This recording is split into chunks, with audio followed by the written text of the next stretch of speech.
you have a young team led by the young rising superstar who has officially, and he arrived before this, but he is here. He is here. The Kobe comparisons have begun. He has won the NBA. Trust me, trust me. Look at the game. I'm not saying in terms of talent. I'm not saying, but look at their footwork. Look at their mid-range game. Look at the way they play. Kobe like. Can't remember who said it. May have been Lou Williams. I think it was Lou Williams, who is Shai Gilgeous-Alexander's former teammate from the LA Clippers. Said that he saw a lot of resemblances in Kobe's game.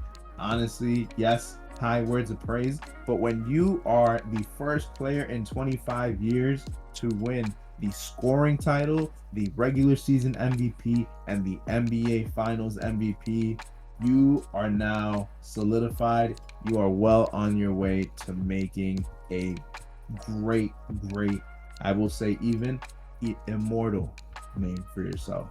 So, will that happen? We don't know. We don't know. He's going to need more rings. He's going to need at least 3 more to enter into any type of GOAT conversation. But I don't think this is blasphemy. I don't think this is a crazy thing to say. The craziest thing He's I've ever 26 heard. years old. 26 years old, just got his first ring in the same season that he won MVP, in the same season that he won the scoring title, in the same season where he led one of the historically best, or statistically best teams to play an NBA season. Period. I think when you do all those things, this is single-handedly one of the greatest seasons we've seen from any player. I know we don't like to accept history when it's right in front of us. I'm guilty of that too, but I'm not about to hop on the SGA hate train. This man deserves his ring. This man has delivered, and I will say I'm excited to see what's to come for him, because it looks like he's gonna be a problem for quite a while, and he has a lot of years ahead of him. So who knows what's gonna happen? I could be completely wrong, but I think when you have a season like he did, historically one of the best seasons you could ever have as a player, man, you got to call it what it is, man. You got to call a spade a spade. What the hell, bro? What the hell? I mean, I'm gonna let you glaze, bro. I mean, I ain't gonna stop you from glazing. You want to get a glizzy goblin on SGA, call him FTA, free throw attempts. Man, screw that guy, bro. Honestly, actually, I genuinely have nothing against SGA. I still, purely because he's a former Clippers player, I still have love for him. But for me, here's the thing with history and history in front of your eyes and things like that, like you just said. I think in 10, 15 years down the line, people will look back at the season and say, oh my God, he won MVP, scoring title, finals MVP. Oh my God, SGA is that guy. He wears the fits before the game, the aura, whatever. Even though the fits are overrated, I'm calling it now. But either way, if you actually were here during the season, and I'm not even the most tapped in, but for me, in real time, Jokic was the MVP. You can disagree, agree, whatever. I personally think Jokic was the MVP, and a lot of people thought Jokic was the MVP. So maybe in 15 years, all it's going to matter is that it reads SGA's name. But things have to come in context at the end of the day. Jokic to me was the regular season MVP. Shai, scoring title, fair enough. Get your free throw attempts. That's cool with me. Finals MVP, I think that's also well deserved. But to me, the whole thing you just laid out there it falls apart just on the premise that that wasn't even a convincing MVP win. To me, anyway. Like you said, at the end of the day, in however many years, maybe that doesn't matter. Maybe the details fall aside and people just glaze what's on the screen. But I think you have to look beneath the surface just a little bit. And I'm not saying he won't go on to have an amazing career, but I think more than anything, it's the eye test. I think when people go for GOATs, and just kind of how I view sports in general, that's why like MJ's always been the GOAT to me over Bron. Is for me is the peak of a player. If you go peak for peak on all these players, who has the highest peak? And you have to sustain it for a little bit, but you can't just be like a 1 season peak and then you're the GOAT. You have to sustain it for a little bit. But for me, it's peak for peak. Who had the highest peak? More than, okay, he was really good for 20 years. And that sounds like I'm specifically talking about LeBron, but, but no, it's not meant to be a LeBron hate session, whatever. But to me, watching Shai, because there's a lot of the season I didn't watch Shai. So now I'm hearing Shai's the guy. Shai's the guy. Shai's putting up 30. He's putting up 35. He's doing this. He's doing that. And then I actually watch Shai get the eye test, and I'm like, this is the guy. Like, this is the guy. Like, of course, the numbers are the numbers. You can't deny the numbers. The game is still smooth to an extent. You got the mid range. You got everything. But this is the guy. This is the guy that, one, we're gonna make the face of the league, because the Glaze is unstoppable. Now that he's won the ring, next year the Shai PR train is going to be unstoppable. If he doesn't go back to back, I would genuinely be shocked. Like, I would be so shocked that he doesn't, not back to back finals wins, but back to back finals, not back to back regular season MVPs. I will be genuinely shocked. Whether or not he deserves it or not, the PR is so strong for him now. Even when Hallie went down with the injury, Shai just like stopped for a second, tapped to check on him, and every post after, like, for the next 30 minutes was barely even about Hallie's injury. It was about Shai, what a sportsman.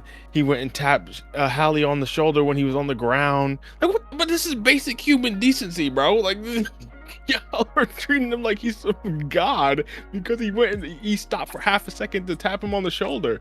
Like, this is crazy. I just, to me, and maybe I got triggered because he threw out a name like Kobe, and there's just a certain level that I associate with that I haven't seen Shai hit in the eye test. Numbers are numbers, but the eye test to me matters a lot. And not to say Shai will never hit it. This is the first year of him hitting that level where everyone's seeing him on this like near peak level. And like you said, he's only 26. In 3 years, he could be doing these numbers with the full package of the eye test, winning finals MVP still, and then at that point he's undeniable.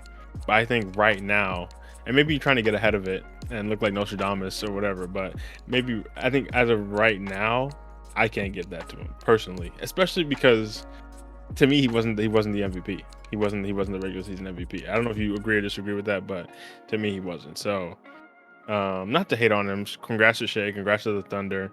I think they have a likable team too. I think even if I call it a Mickey Mouse ring, I'm mostly joking around, but even then, I think they have a likable team. What happened to Josh Giddey though? With There's a very funny clip of Pat Beverly joining an NBA broadcast, and this was right after the allegations came out. He's like, "What y'all think of the Josh Giddey situation?" And then they're like, "Well, as far as I know, I think Kevin Hart was on the broadcast. It might have been a Christmas Day like broadcast." And Kevin Hart's like, "The NBA has made an announcement that they're looking into it. There was an article that came out." And he's like, "Oh, I read the article. I wanted to know what y'all think about it." And he's like doing this on an NBA broadcast. The funniest thing ever. But Josh Giddey is on the Chicago Bulls, so he is no longer a player on the Thunder. So get all that negative PR out of here, bro. There is no the Thunder's a clean cut team, man. There's nothing, and I feel like every time you say that, something happens. But it's a young team, man. They haven't had enough time to mess up. You might have just jinxed them, honestly. Who knows? We'll see. But yeah, to address your comment about the MVP award, yes, Jokic was also my MVP. However, I do not think this was an unfair MVP to award Shai. The same way people say that D Rose shouldn't have won his MVP and it should have gone to LeBron. D Rose had an MVP caliber season. He won the MVP. I think when you get into the whole, man, well, I think, I think this, I think that, fair point.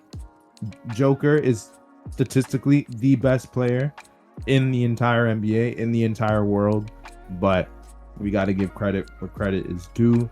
I think the NBA, kind of like we talked about the Ballon d'Or. Like it's not it's not an award that has consistent criteria, but the fact that you win, the fact that you have a historically successful season, one of the most successful seasons of all time, it's got to count for something. So we'll see what happens with Shea.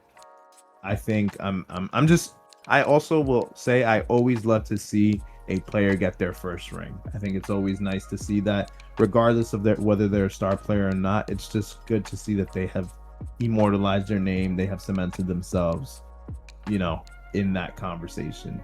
You have a player like Alex Caruso, who will now probably be once he as he continues to advance in age, he's gonna be bouncing from contender to contender, kind of like a PJ Tucker, kind of like I'm trying to think of other teams or other players that have done that, but it's always the players like once they've won a couple of rings, they start to just bounce around the league because all these contending teams want them on their team. You could even say a player like Dennis Schroeder, a player like